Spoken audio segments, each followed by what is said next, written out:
Hi, it's Steve. Today we'd like to show you how to change the lid switch assembly on your top load washer. It's a really easy repair. Let me show you how we do it. Now before we begin this repair, the first thing we'll need to do is to disconnect power to the washer. So either pull it far enough forward that you can unplug it, or locate the electrical panel, turn off the appropriate breaker, or remove the appropriate fuse. And once we've done that, our next step will be to remove the front panel.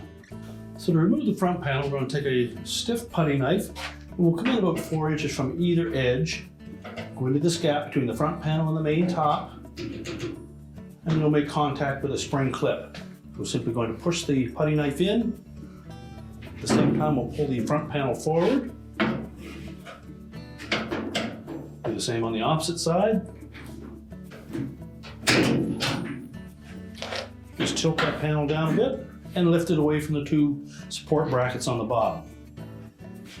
We'll just set that aside.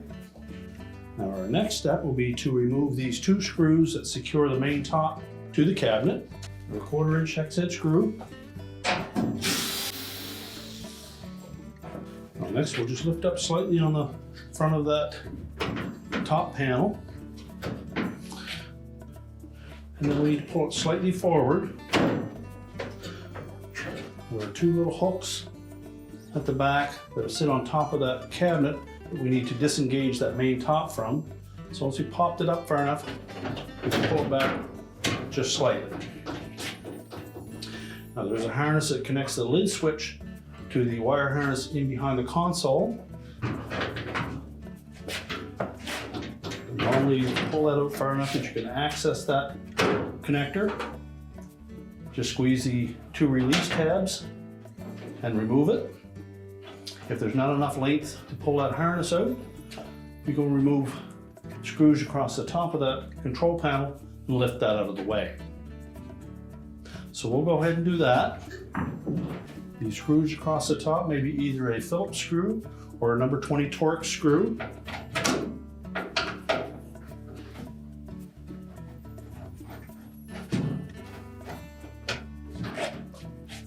With the screws removed, just lift the console up and out of the way.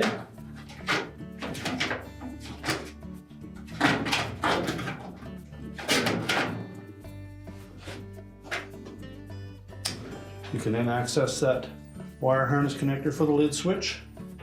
Simply depress the locking tabs and separate the connector.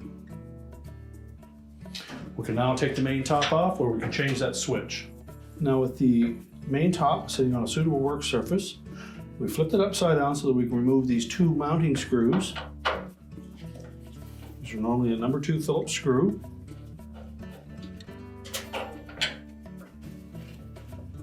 Just remove the two screws. And then we need to slide that whole assembly out from underneath the lip on the edge of that main top.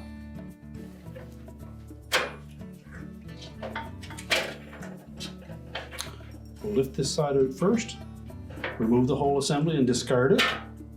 So we'll take that assembly, we're going to line up these two screw holes roughly with the two on the lip of that main top. We want to pivot that into place without damaging the finish. And we also have to tuck this end that has the little rubber cap on it in underneath the lip of the tub opening.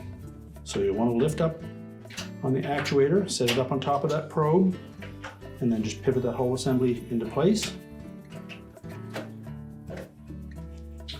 Once we have the screw holes lined up, we'll reinstall those two mounting screws.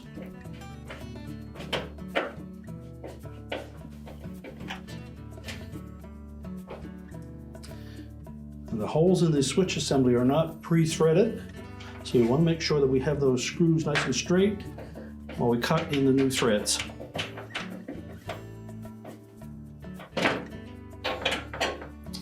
Tighten them both securely.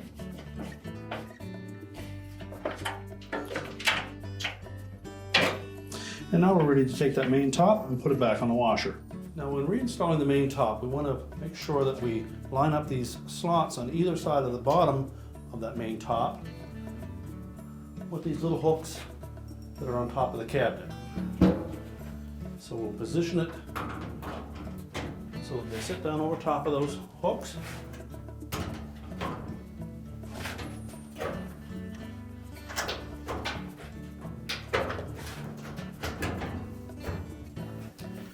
And then push it back to make sure they lock in place. We'll reconnect the lid switch harness.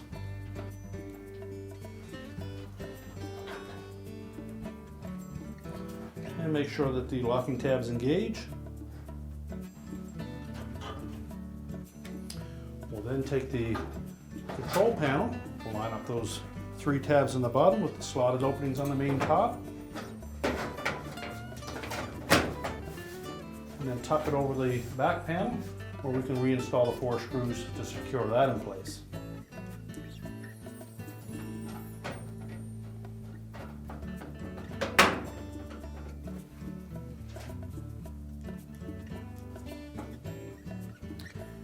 Now, once we've tightened up the control panel, we can then lock the main top onto the cabinet. So we'll secure that main top.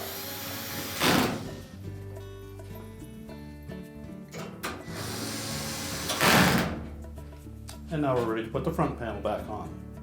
Now, when reinstalling the front panel, we want to make sure that the slotted holes in the bottom of the panel sit down over these 2 support brackets on the frame. Then we're going to line up these plastic tabs on the front edge of the cabinet with the round holes on the back side of the front panel. And as well, there's one metal tab that fits into this grounding point as well. So make sure that those all line up. You may need to flex either the cabinet or the front panel.